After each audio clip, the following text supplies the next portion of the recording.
Present simple tense, ukitaka kunogesha Kiingereza chako, nimekuambia positive sentence haina kifupi. Do you like music? Yes, I like music. Sawa eh? Do you like music? Negative, kwa sababu I inaenda na do, nitasema no, I do not like music. Au no, I don't like music.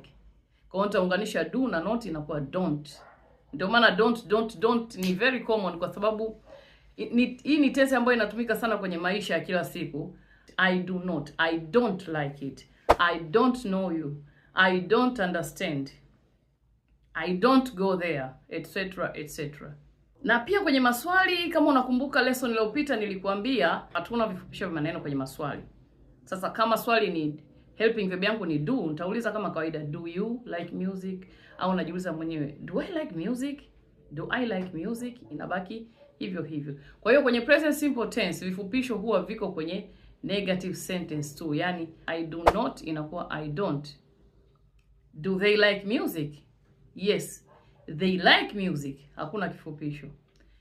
They don't like music. Kumbuka do ni kwa ajili ya I, we, you na they. Do your friends play basketball? Yes, they play basketball.